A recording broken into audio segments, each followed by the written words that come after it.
Thank you, folks from Australia. Thank you, folks from Italy, from Germany, from Pakistan, from India, from Australia, from the UK, and I could go on. And I'm wondering, Suzanne, I'm sorry, I'm going to introduce you in a moment, but I'm wondering, what has prompted this? I'm wondering, are people really, really focused on their health because of the whole COVID-19 thing? Because this is the first time this has ever happened in the 2.5 years that I've been doing this, that people from every part of the world except Antarctica. I haven't had anybody contact me from there. It'll happen one day. But folks, listen, we're going to give you information that will be powerful today. You can take control. You can improve the quality of your health, because whether you're concerned about really being healthy, so if you get COVID-19, you have a greater chance in being successful in conquering it, or if you just want to, you want to do better in the gym, or I love, as Suzanne says, better in the boardroom, better in the bedroom, or better in the gym. Doesn't get better than that as far as I'm concerned. So, without further ado, let me read her bio here. She's a business owner. She's a speaker. I'm wondering when she's going to be an author. I know a book's coming out. Oh, I'm right. I knew it. You have to. You have way too much information. You have to share that with us. And I can't wait if you have anything you want to say about when that's coming out, Suzanne. And maybe it's a secret, but if it isn't, you whisper to me. I won't tell the millions of people listening to us, I promise. Secret to me, too. Okay. But you are working on it? Mm-hmm. Oh, fantastic. All right. She is a native of Virginia. Dr. Turner is the senior physician of Vine Medical Associates in Roswell, Georgia. Vine Medical is a premier functional, integrative, and alternative medicine practice specializing in hormone and peptide therapy and regenerative medicine. Dr. Turner completed her residency at the esteemed Emory University, where she remained faculty until 2018. She completed her fellowship with the American Academy of Anti-Aging and Regenerative Medicine with advanced certifications in endocrinology and peptide therapy. She has served on the faculty of A4M and the International Peptide Society, and has been a featured expert on several podcasts, including Whole Healing on the UI Media Network with our own Amy Dairies. She spends her free time with her husband, children, and grandchildren, powerlifting or doing HIIT training or on her urban farm. It doesn't get more cool or more hip than that. Welcome, Suzanne Turner. It's such a pleasure to have you here. It's nice to be here. It's so awesome because you're like the complete person to me. I mean, your people are going to look at you and go, wow, she's so beautiful. I'm not telling you her age. That's up to her. She can if she wants to, but you don't have to feel compelled.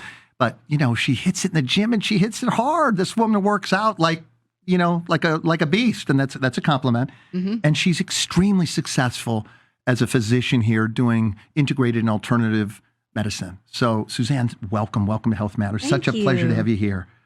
Thank you. So, this reminds me, I have to share a real cute, adorable story with you. When my daughters were really young, I wanted to figure out a way, because I'm a little bit of an intense guy. I was much more intense when I was a little bit younger, like a decade ago. And so I knew that. And so I thought, I want to have a way that my daughters always know they're safe and loved, even if they get in trouble. They steal cookies from the cookie jar or whatever.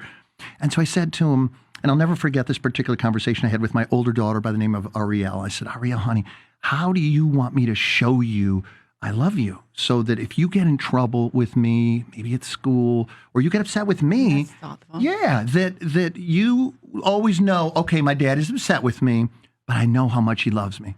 And she's so brilliant. She looked at me as this little pipsqueak, probably in first or second grade, and she said, Daddy, I don't know what that means. And so I said, well, let's talk about it for a minute. So she came up with this whole list, Suzanne, of things that would help her know how much I loved her.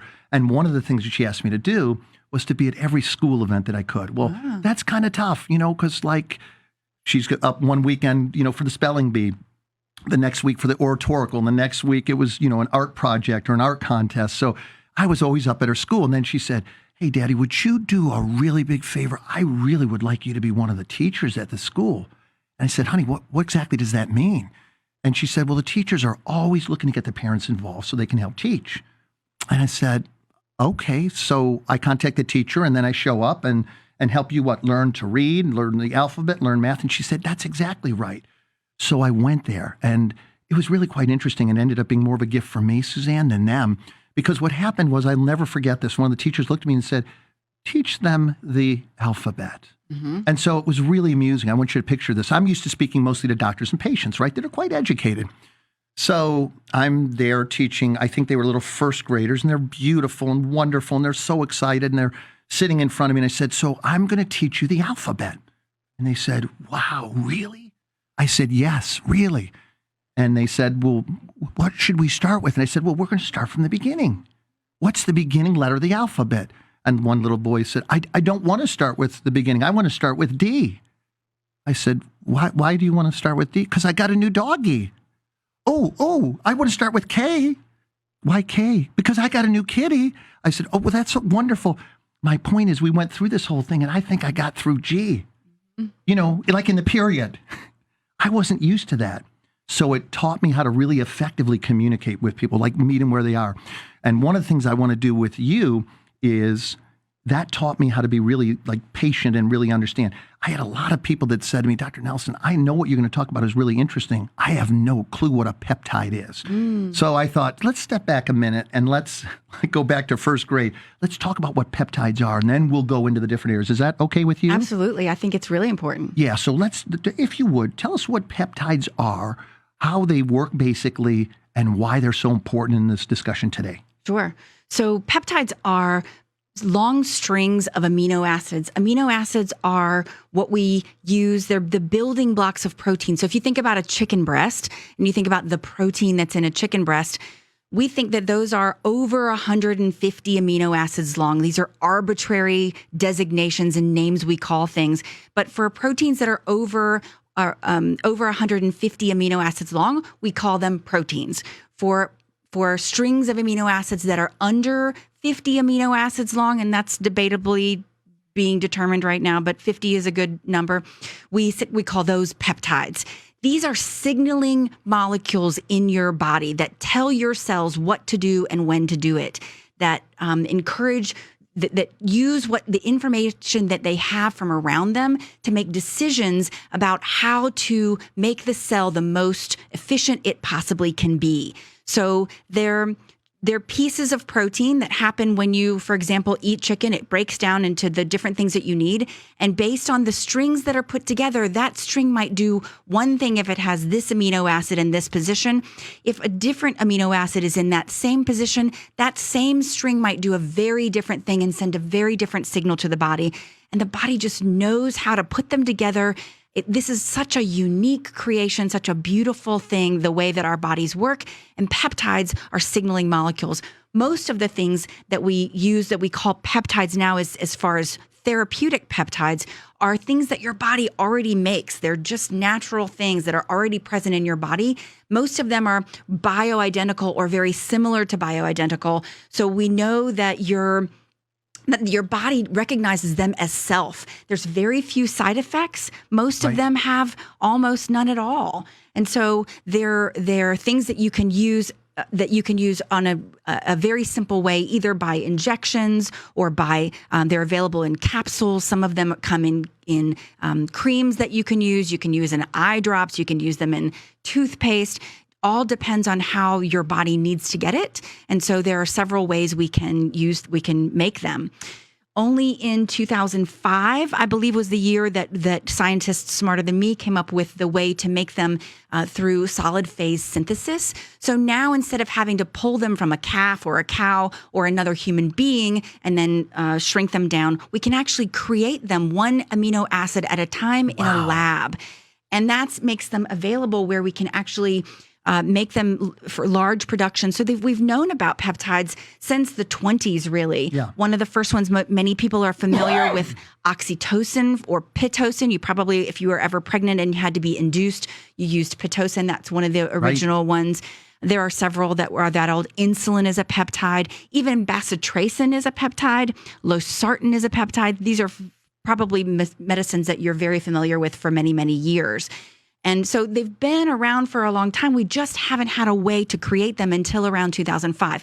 So if you say, well, how come I have never heard of these? It's because it's relatively, as far as medicine concerned, is because we tend to move at glacier speed in medicine, they are relatively new therapeutic options. There are several that have come out now in the pharmaceutical industry. You maybe have heard of some of the newer peptides that are being used for migraines, or there are several that are being researched currently for in the oncology department, or for metabolic disease, that have come into the pharmaceutical industry, and they are now marketing them and have rights to those now. So wow, that's fascinating. So you answered one of my next questions, which was, I've had a number of people who said to me, Nelson, sounds like these are mostly coming from animals. Is there any way that vegetarians and vegans can use these? And it sounds like you're going to tell me absolutely now. Absolutely, because they're no longer coming from that, because now they're being created in a lab.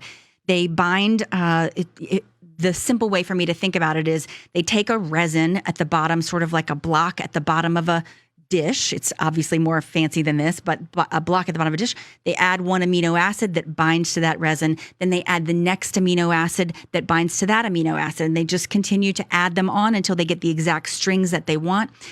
They have to be run through huge machines that determine exactly, to make sure that the amino acid sequence is exactly what you want it to be, because there can be some, if there's any slight modification, it will do a very different thing and it will send a very different signal to your body. But yes, they are available now, synthesized in a lab, although they are bioidentical. They are synthesized in a lab. Well, that should make many of you happy, because that was one of the biggest questions that I had. Nelson, does this mean that vegans and vegetarians can't use them? So we have a resounding yes. Suzanne, the area that I got the most attention about asking you questions about was actually about immunity. And probably that is because I have so many people that have autoimmune issues. Right. Well, let's talk a little bit about how peptides can impact immunity.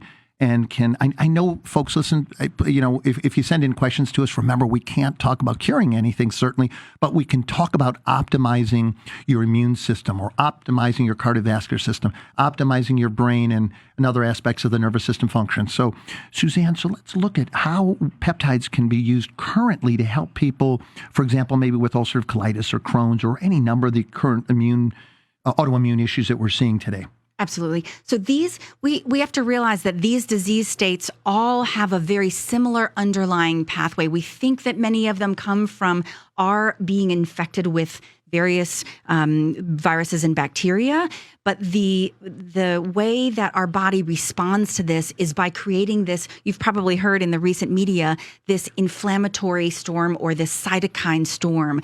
And so these cells our cells go from being calm and quiet to either exploding in response to the infection. So now we're exposing pieces of our immune system to our cells that are creating antibodies. You've probably heard of antibodies. These are things our bodies create. For example, when you had chickenpox and you were little, you can't get chickenpox again because you get antibodies. And probably hearing with coronavirus, you've heard about the creating antibodies against coronavirus and our desire to have those. Right. That's why we have vaccines. Well, those antibodies can be created against yourself and can cause problems with the way that you function. So that's where our autoimmune diseases typically come from. Got it. Suzanne, I can't believe this. We're at our first break. Folks, I'm Dr. Nelson Bulmash. You're listening to another edition of Health Matters. Join us. Don't touch that dial. We'll be right back. I'm talking to Dr. Suzanne Turner about peptides.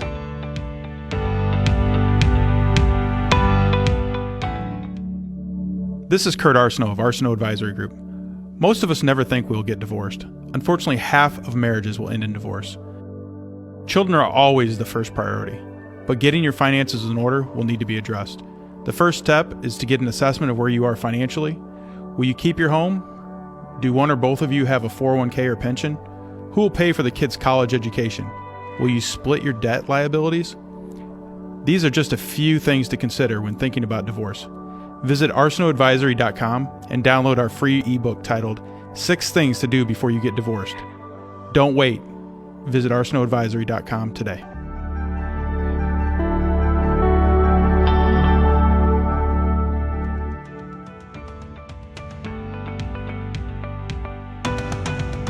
Hi, everyone. One of the things that I really like to do, I'm so grateful for anyone that assists me, anyone that takes time out of their busy day. I know we're so overwhelmed.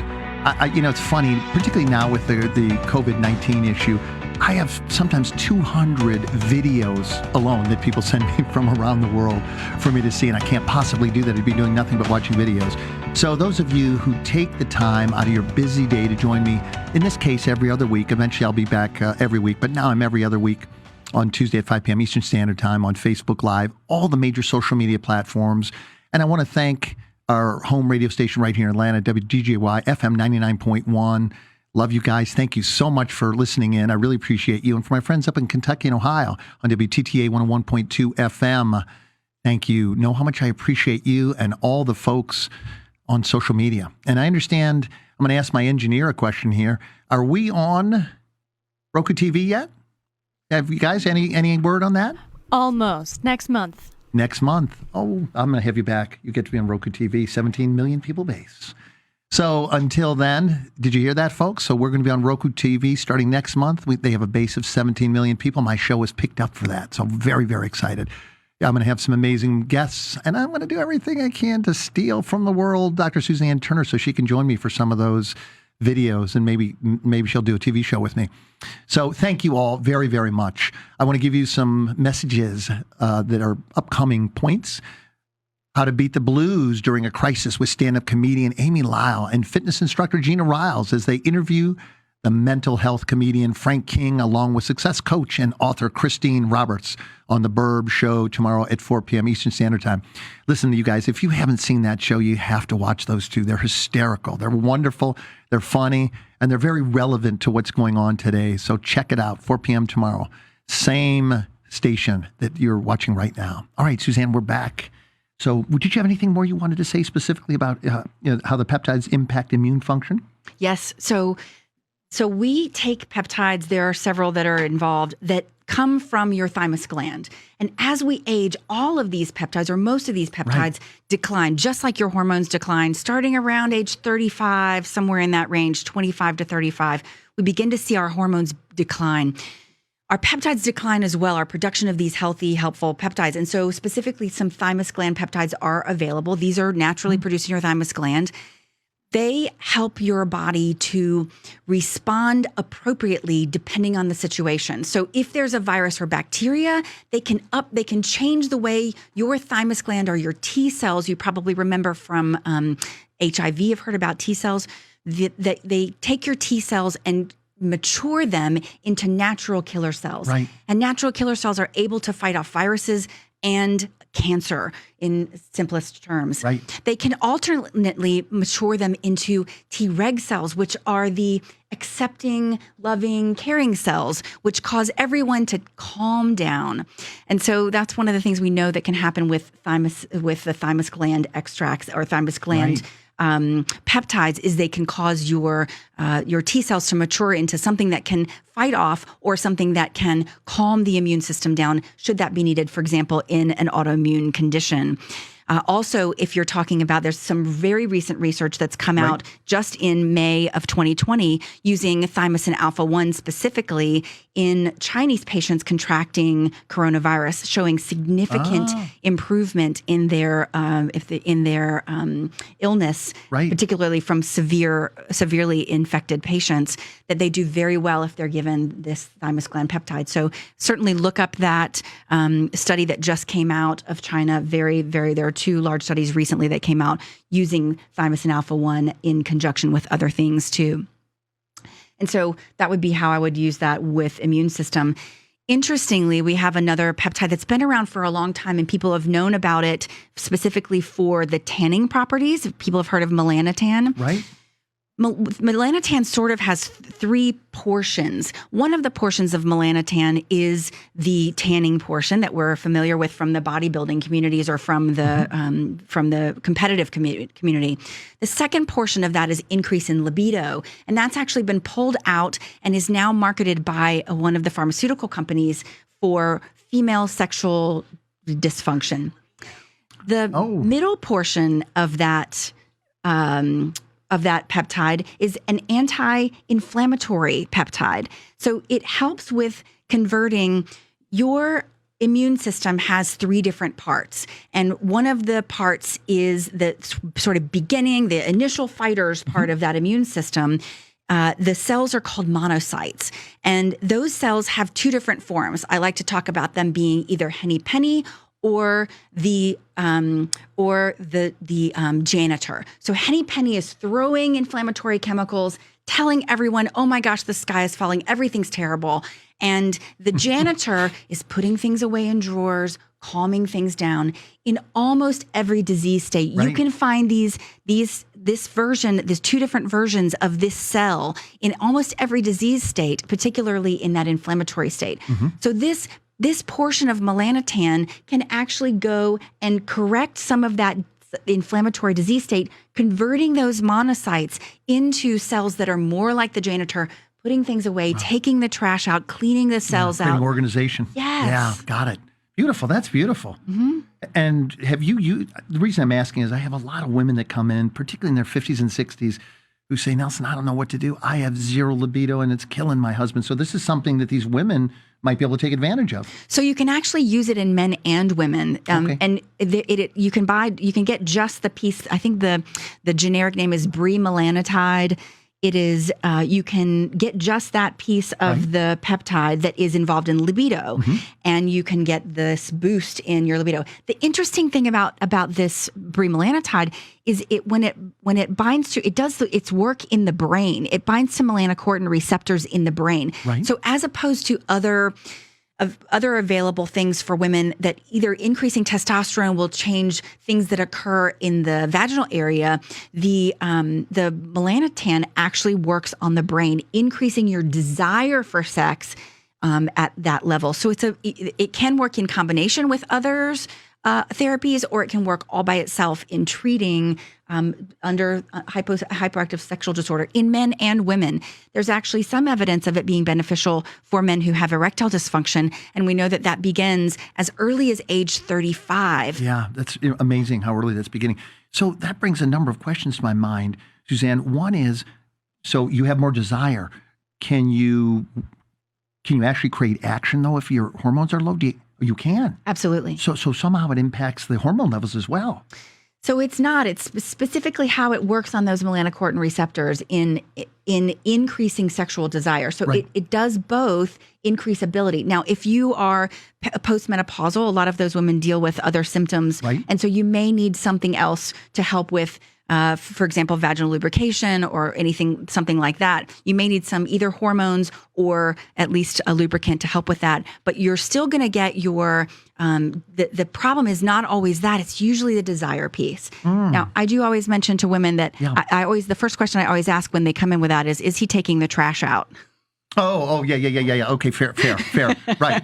Yeah. Sometimes after being married for 20 or 30 years, it's like, he drives me crazy. He doesn't take the trash out, doesn't do his dishes, doesn't pick up after himself. I get it. But that, if all things equal, so we get the desire working, and in many cases, even if the hormone levels aren't ideal, optimal, right. It still works. That's fantastic. So I'm guessing if you made sure that there was even better hormonal balance through bioidentical hormones, it might work even better. And that's what we do. We always start with nutrition and then hormones. Sure. And then peptides are a layer. Everything's layered on as far as getting to your optimal health. Yeah, I do the same thing. It's like getting to eat, sleep, exercise, all that comes first. And then we get specific whole food-based supplements to help them function better, and then peptides after that.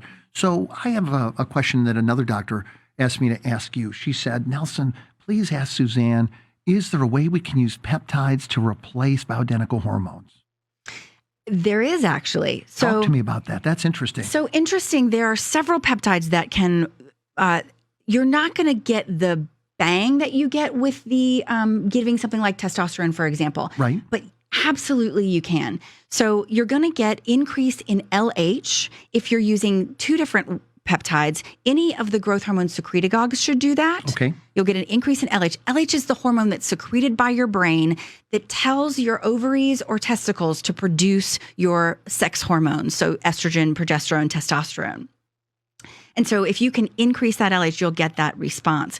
You'll get the same thing from a peptide called deep sleep inducing peptide. And DSIP does the same thing, increases LH, which can increase your production of testosterone, natural production of testosterone. Wow. So if we're talking about someone, let's say it was a bodybuilder from back in the day who overused or abused steroids, we can do the growth hormone secretagogues, we can do DSIP, we can also use another peptide called kisspeptin, which works in a similar manner. Also, it acts as as LH and increases the production of testosterone naturally. Fantastic. But you just answered 2 or 3 questions that people sent me. That's outstanding. Let's shift gears a little bit, Suzanne. The next biggest topic was actually brain function. And when I say brain function, more than one issue. We were talking about a friend of mine, an internist out in Arizona, had her husband who's a retired police officer, and he was working at some of the, excuse me, my sound went out on me, some of the protests, and everything was going well. And then, of course, you had some of these hired people who came in to do damage, and he was, I think, struck by a pipe and had a traumatic brain injury. Yeah. Apparently he's better now, but she was asking what kind of peptides could help somebody who's got a traumatic brain injury restore their brain function. So let's start with that one. There are so many interesting studies. You know, the research in peptides is greater than the research in hormone therapy. So it's very exciting. There's tremendous volume of research. Okay. So absolutely there are things we can do. And the ones that probably have the most research are BPC-157 and thymosin beta 4, or TB500. Some of the bodybuilders might know it as TB500. These 3, and I would add another peptide out of Russia called cerebrolysine that I think you're familiar with. That combination really has been the magic sauce. If some of those patients, it depends on how soon it is after their injury, but there is benefit we can get even years after the original injury. Wow. So there's the combination of those can be really helpful. Sometimes if they're acutely injured, you have to get their inflammation down first. So I might start with one of the thymus gland peptides before I put them on something that might stimulate their maturity of their cells or the efficiency of their cells. I would probably start by dampening the immune response and then increasing the efficiency of the cell. So even in that case, I might use something like a growth hormone secretagogue because of how it improves the efficiency of the cell. I want to jump into that, but let's do a couple others. Sure. Because I've had a lot of people that said to me, Nelson, Alzheimer's is a really, really serious problem, or different forms of dementia. How do these peptides support or prevent us from going down the path of ending up with dementia? So thankfully, a lot of my patients are in their 50s and they're beginning to notice, or 60s, and they're beginning to notice, I'm not quite as sharp as I used to be. I don't have quite the edge in the boardroom as I used to. There's guys coming into my business who are 25 and 30, and I can't hold on to information like they can. Yeah. I can't pull in information like they can. And so those patients are the preventive patients. The other thing we'll run into is we'll do a CT scan, for example, of their head for some other reason, or they'll have gone to the emergency room for a traumatic brain injury. They have a CT scan, and they have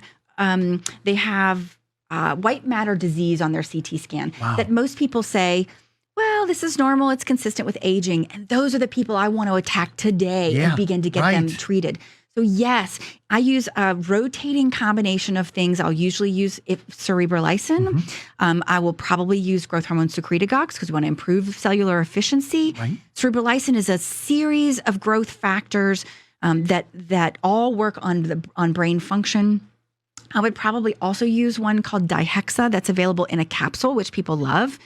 And dihexa would help them decreases it increases the outgrowth of dendrites and the cells, the axons of the nerves in their brain. So actually growth factors allowing for growth in the brain. Love it. Folks, we got to take a break here. Thank you. This is so exciting. I love this. Folks, Dr. Nelson Bulmash here. I'm the host of Health Matters on UI Media Network, and my guest is Dr. Suzanne Turner, and we're talking about the power and the punch of peptides. Don't leave, because we're going to talk about whatever's troubling you likely next. We'll be back in a moment. Hi, I'm Greta Full, president of Golden Home Services, a premier private home care service for seniors in Georgia for almost 2 decades now. We all have parents, and I know I love my parents more than anything else in this world. And because of that, Golden Home Services makes sure we care for your parents as if they were our parents. Call 678-242-0084 anytime or visit goldenhomeservices.com to select from our range of affordable home care services.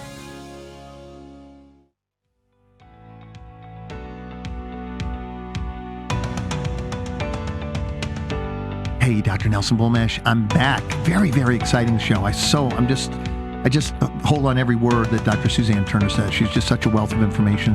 And here's what's so exciting about this. What a lot of people don't realize is we're talking about subject matter that is really the tip of the sword. I mean, if you're starting to have decreased brain function where you're having trouble keeping up with conversations, if you're not retaining things, you read something, you don't remember what you read, you have a conversation, for a while there, I was a little nervous myself. My wife would say, honey, I only told you 3 things and you brought back 1. Were you not paying attention? And it's like, I don't know. I thought I was.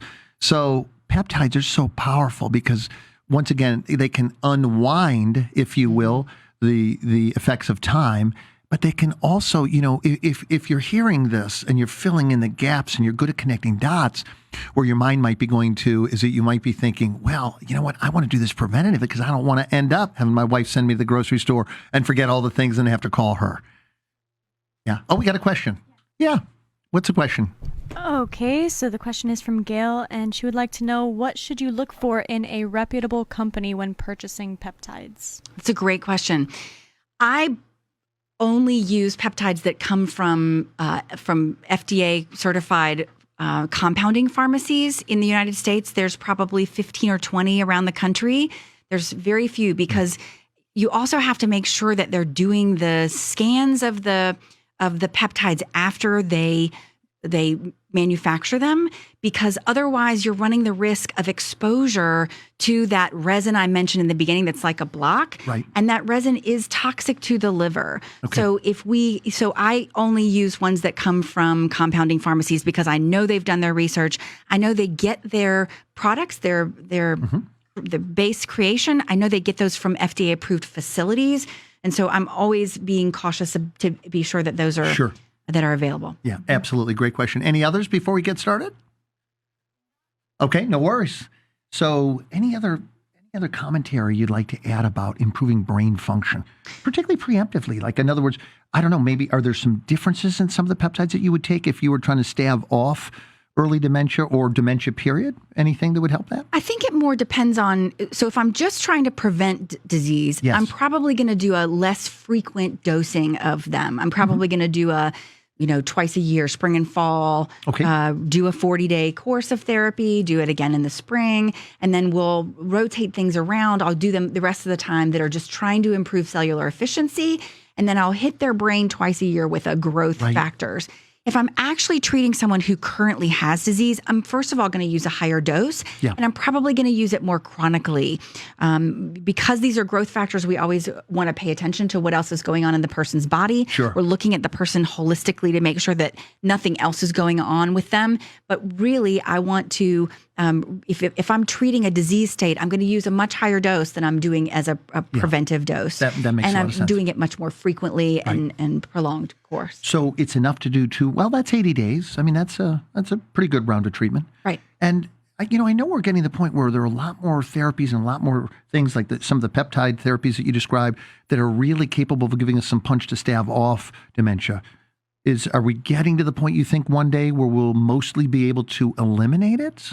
So the problem right now, in my opinion, is that they're so expensive still. Oh, they are. Okay. And so thinking about trying to get across the board everyone involved, where everyone can get to them, that'll be difficult. Okay. Are there people who unfortunately can afford them? Sure. Unfortunately for the people who can't, yes. And there are companies who will do them for inexpensive or cheap for certain patients. So it's probably have to apply for that and talk to your doctor about that option. But at least it's on the horizon, in other words. I think that it's all coming. We just have to realize this is a brand new science. Yeah. So as it continues to evolve in the field where, these aren't covered by insurance.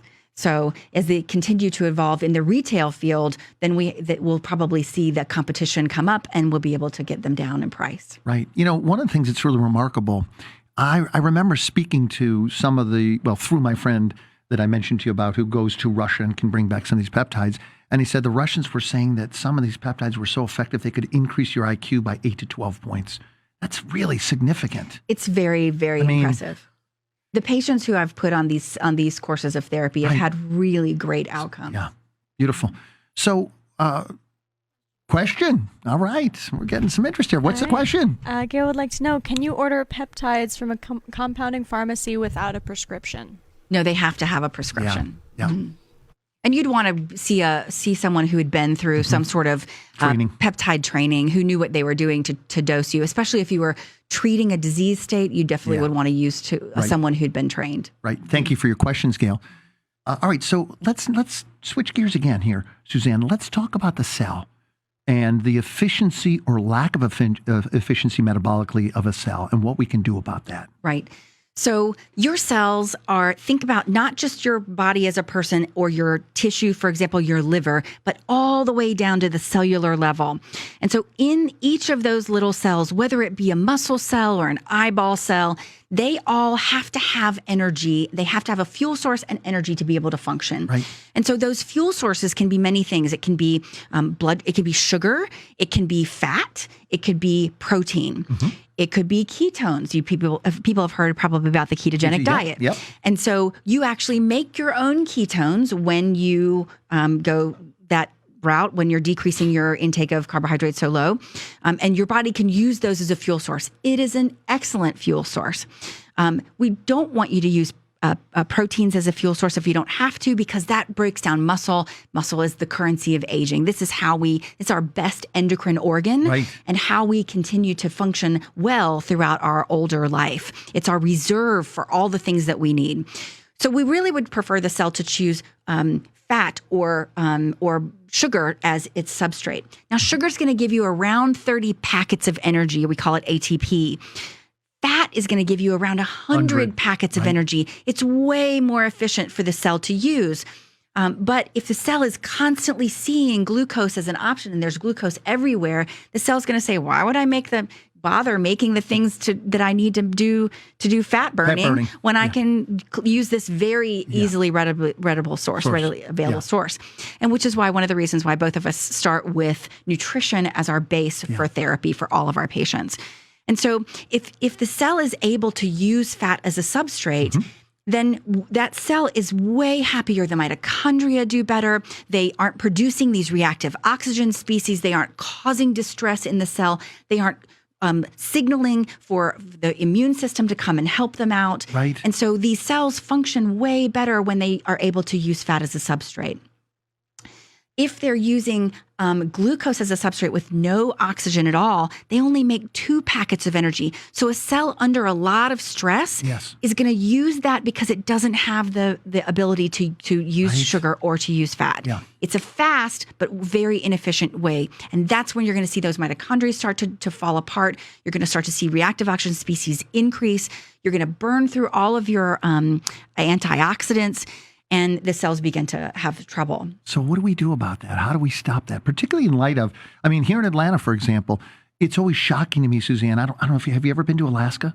No. Okay, you got to treat yourself at some point, because one of the things that happens when you go to Alaska, Suzanne, you get off the plane or you get to where you're going and suddenly you take a deep breath and the air is cool, it's thin, and it's easy to use. And that sounds crazy to people until they come back and they're like, Nelson, that was crazy. It was so easy to breathe. The air is so dense here in Atlanta. We have high mold, high pollen, and high pollution, right? We got the busiest airport in the world. Absolutely. Certainly the biggest and among the busiest. And so you're breathing all those toxins in, which are very, very damaging to organelle, the little organs in the cells, like the mitochondria. And so talk a little bit about some of the peptides that we can do, Suzanne, that help protect and increase the efficiency and the effectiveness of the mitochondria producing energy and protecting them from getting damaged. Exactly. So one of my first line therapies for that would be to use growth hormone secretagogues. I really like to call it youth hormone because people get a little nervous around growth hormone. Yes. When we're talking about growth hormone secretagogues, we're not talking about giving someone growth hormone. That was a thing that we did many years ago. Right. The downsides of giving growth hormone directly are the increase in cortisol, which is your stress hormone. And then especially right now during this pandemic, I don't think anybody needs any more cortisol. No, very true. Very true. The other thing that it tends to do is raise blood sugar. And so you can give growth hormone secretagogues without the risk of raising blood sugar or raising cortisol the way that you would if giving directly giving growth hormone. So I tend to give the growth hormone secretagogues. There's many of them that are available from Sermorelin, CJC 1295, MK 677, many of them, Tesamorelin, that are available. These work in such an exciting way. At the cellular level, if you get right back down into the cell, these actually cause your cells not only to choose to use fat as a substrate, Right. they tell the nucleus to produce all the things it needs to burn fat as a substrate, but they also increase the production of mitochondria. So every cell has more mitochondria. Wow, fantastic. The ability to repair is faster. Yeah. Cellular repairability is faster. It's not so much that people get an increase in athletic performance, for example, Right. as they're able to go back to play faster. Yeah. So you get sore after your workout, your recovery from that is faster, so you can go back to play faster, which means you have the edge over the person who's not taking that therapy. Sounds nice to me. But also, excuse me, one of the things is, you know, you and I both know a lot of people who are professionals who just love what they do and want to be professionals as long as they can. People said to me, Nelson, I hope you're not planning on retiring. And I'm thinking, are you kidding me? Like, this gives me the purpose that I live for. You know, I mean, you have other things like your kids, and eventually I'll have grandkids and so forth, but I love doing what I do. I can't imagine not doing it. And, you know, my first goal is to be doing it at 70 and then 75 and then 80 and 85. And as long as my body and my brain are up there, Suzanne, I'm thinking you're probably going to do the same thing, right? Right. So this would also really help you recover more quickly, so the stress of the day doesn't take as much out of you. Right? Exactly. And one of the things I'm noticing is it just seems like, as I'm not too far at all from 60 anymore, that it just seems like the day, the efforts imposed on the day, the stress of the day seems to be taking a little bit more out of me as I'm getting older. And so this is something that someone like me could look at to just give me a gentle boost. So I'm happy and I'm recovered and I'm fresh the next day. So that's sort of my baseline. The growth hormone secretagogues is sort of the baseline. I almost put everybody on them. Yeah. I want to optimize the efficiency of the cell, make the cell function well, so it's not calling the immune system in. It's not having struggles with the environment around it. It's Right. able to handle the insults that come to it, the toxins you Yes, talked about that come right. to it. So that's where I'll start. But if I'm really talking about in general trying to improve the efficiency, I'm also going to think about using some of the mitochondrial peptides. There are several that are available. These are pieces of the DNA that is unique to the mitochondria. The mitochondria has its own DNA, right. that communicates with the nucleus in order for the nucleus and the mitochondria to be this perfect little Loop system Yeah. of symbiosis, communicating and getting along well. They're like the husband and wife that have the perfect marriage where they're just communicating perfectly. Right. They're working in sync. And so you can actually create those. We can, in a lab, create those little sections of DNA from the mitochondria that will communicate to the nucleus the things that we want the nucleus to know. To know, right? So Fantastic. even if your mitochondria are suffering from whatever environmental thing or from the disease states that have happened to us or from aging, we can give the cell the nuclear information it needs to be able to increase production of healthier mitochondria, and now the cell functions more optimally. Wow. If your cells are functioning more optimally, your liver functions more optimally, course. your whole body functions does. more optimally. So, Suzanne, are these certainly some of the things that you might consider with somebody that has severe Lyme disease? Somebody Oh, absolutely. Yeah, great. Suzanne, I don't want to take a break. I wish I could steal you away and we could go, till 8 o'clock tonight, because this is so fantastic to me. Folks, we got to take our last commercial break. I'm Dr. Nelson Bulmash. You're listening to Health Matters. My guest is Dr. Suzanne Turner. We'll be right back. We're talking about how the power of peptides can change your life.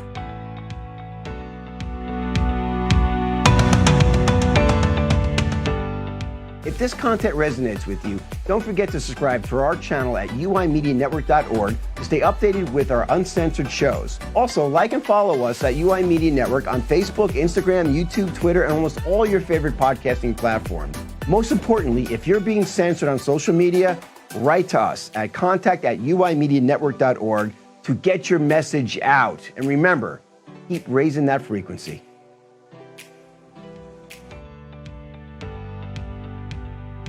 Hey everybody, we're back, and I'm a little sad to say here that this has been fantastic, but gosh, doesn't the hour go fast, Flies. Suzanne? Flies. I want my producer and engineer to hear this. I need 2-hour shows, you guys. I have to have 2-hour shows. I have to. So we got about 14 more minutes. Let's make it dense with information. So some of the things you would do with these people, then I'm guessing, is because they're so low energy. Like the friend I have out in California, she just has nothing. She has no gas. So one of the things you could do is really dramatically increase her cells to produce more mitochondria, so she has more energy. So everything in the symphony comes together and works and produces a sound that is very, very beautiful. Right. And so I would certainly work in conjunction with her Lyme doctor who was doing whatever they're doing specifically to treat the Lyme. Sure. But we also think of Lyme in many patients as sort of a chronic disease state. This is something that you're going to live with rather than something that you're going to completely eradicate. Because what's happened is the original infection is maybe not even present anymore, but now the patient's whole body has been affected by this really ravaging disease. Yeah. And so if we can restore that, it's a stepwise therapy. You start with decreasing their inflammatory load, getting their immune system to calm down from their response, and then we begin to work on cellular efficiency. There are several ways we can do that. And these patients usually need some significant help with repair because they have lost their ability to repair their cells, repair their bodies. And so we work on that. A lot of these patients will use regenerative therapy in addition to, so it's a combination of lots of things that we do to sort of layered on to help them improve their overall health. So Suzanne, do these people still have a lot of oxidative damage that is occurring? Usually. They do. Okay. Then that's very interesting because often when they retest, apparently a lot of them don't appear to be testing for an organism. Right. But they still have massive oxidative damage. It's a ravaging illness. Yeah. So there are lots of things. You got to decrease that oxidative load. You got to make the cell more efficient. You got to certainly give the person more energy. You've got to manage balancing out the immune system so that it's not. I noticed, like when I had COVID, it was ridiculous. It took me 4 months to get over it. That's crazy. Exactly. That's crazy. My immune system went nuts. And even so, this was the end of February, maybe beginning of March. I'm still crazy reactive to all the foods I eat. Right. It's like I'm constantly coughing to that. Yeah. Right. Every time I eat, I cough. I have a histamine reaction and so forth. So I can't wait to work with you. I'm so excited because I can see that some of these things are really going to improve in me. Let's talk. I know I have friends out there going, you better not miss talking about recovery and athletic performance, Nelson. Let's jump into that, Suzanne, shall we? Yes. How do some of these peptides, what are some of the peptides and how do they work in enhancing athletic performance? And first of all, I should ask, are these legal to be used in college? Can college athletes, high school athletes use these, or would they not qualify? So officially, they are not WADA approved. They are not professional athlete approved, and so they are not available for use for elite athletes. Okay. I have several patients who are sub-elite athletes. Yes, they use them. Okay. And so we can use them in those patients. They're not going to be the first of the race. They're not going to be the first of and so these people people use. And so especially for our athletes who are in their 50s and 60s, they're just trying to get their edge back to be able to do that triathlon that you've been testing for, racing for, especially the poor Boston people who missed the Boston Marathon this year. Is such a devastation for them.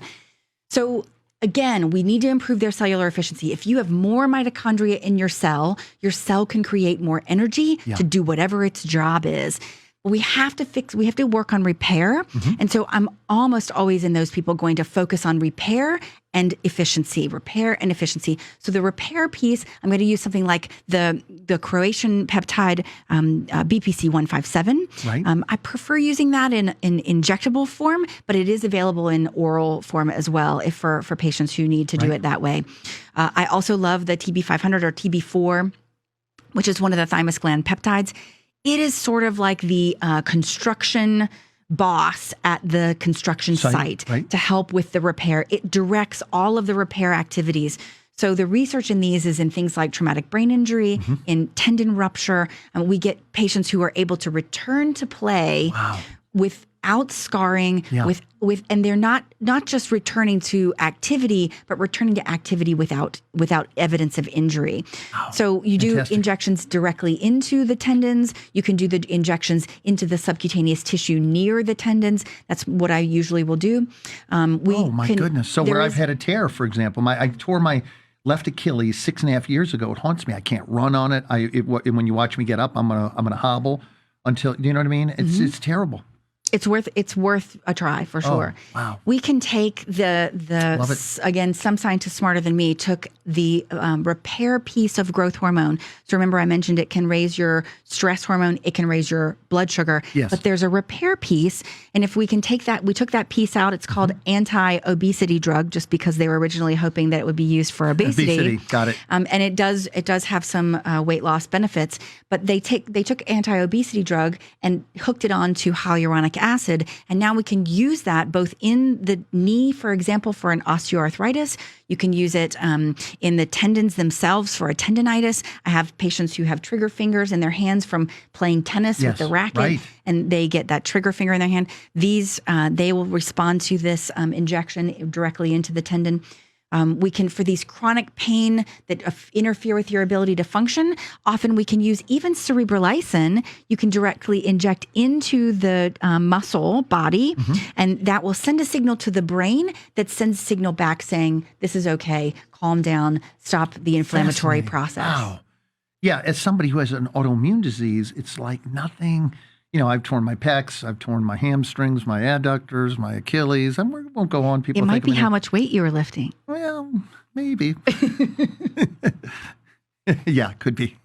But anyhow, I want to get back in the gym, and I want to feel like I can go in without the threat of re-tearing things. And when you've had a bad tear, there's always that fear, like my Achilles. It's just driving me crazy. I'd like to be able to do, some sprints or something like that to work my cardiovascular system. And I'm really afraid that I'm going to re-tear it. So we're gonna pursue this, Suzanne. I think we need to. Yeah.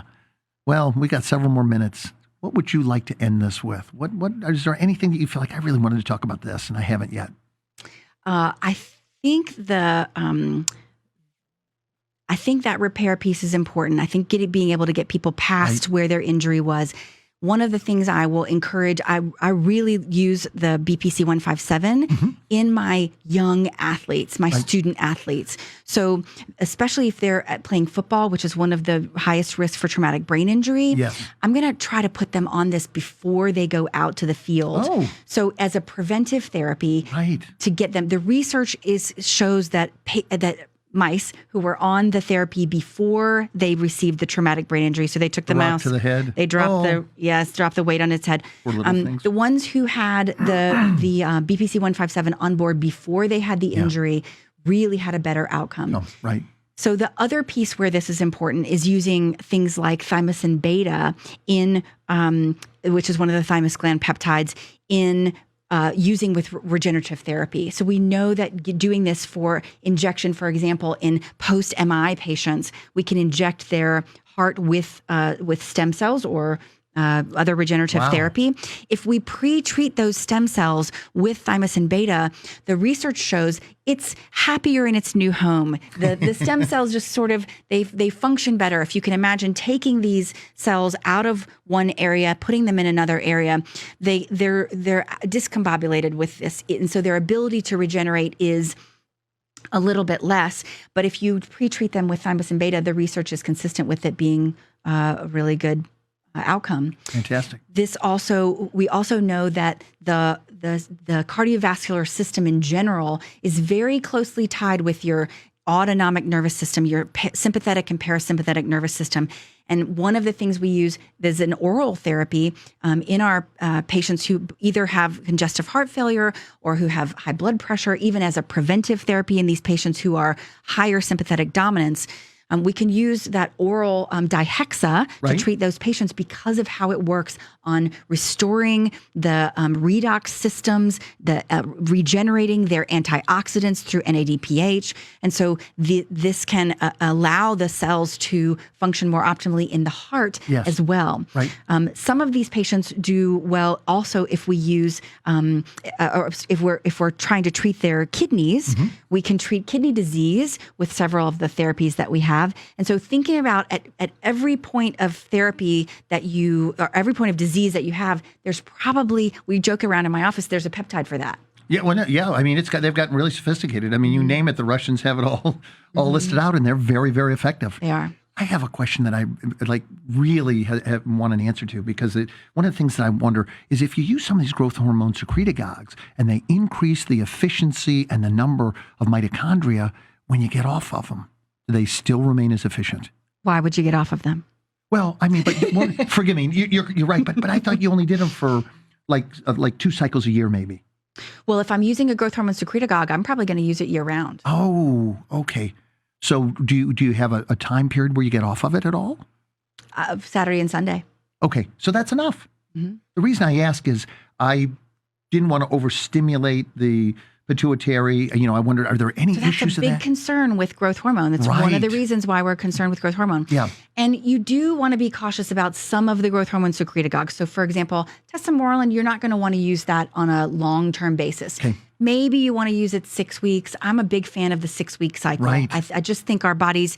I think about the 40 days and Lent, for example, Yes, right. and I think about about 40 days. I think 40 days is a really good time to cycle with your body. So I'll do most things in a 40-day cycle. And specifically with something like tesamorelin, I'll rotate that in with something like CJC ipamorelin. So I'll do tesamorelin for 6 weeks, and then I'll do CJC for 2 or 3 months, and then I'll do another course of tesamorelin. I might use the oral MK677 for a short course, maybe 10 days or 2 weeks, Right. and then I'll do, especially if a patient's traveling, they don't want to take their needles with them. That's a little bit cumbersome, and so if then they can use the MK for a couple of weeks, and then get back on the tesamorelin or CJC. Plus ipamorelin in the meantime, or sermorelin if they're using that one. That one. And when people take a break from these, a short break, how long of a break do you do? Like if they're on it for 6 weeks, when would you start that up again if you desired to do so? You'd have to wait at least 6 weeks. I usually say reflect what you just did. So if you're going to do perfect. Okay. tesamorelin for 6 weeks, I'm going to wait at least 6 weeks before I begin it again. But I'll start the CJC the very next day. Fantastic. So there's really no downside. You don't like, oh my God, all of a sudden, some of the old secretagogues, like I'd get off for 6 weeks and I'd be like, I don't feel very good. Am I going to be this way for 6 weeks? You know what I mean? So, Right. so you answered the question. You should get maintenance of effects for a good bit of time after you stop that. using them. I feel better already, the folks. research says that. I hope you guys do too. Are we down to a minute? Suzanne, we're down to a minute. All right. So any closing words for 30 seconds and then I'll close out the show? Don't forget about periodontal disease and BPC. I think you and I need to do another show. We may need to do a TV show together. What do you think? That'd be great. Would love it. Folks, listen, another adventure with me and my friend and esteemed guest, Dr. Suzanne Turner. It was a pleasure being with all of you. I hope that this piques your interest. I hope that you begin to pursue ways that you can end up having a much greater experience of life by having much greater vitality.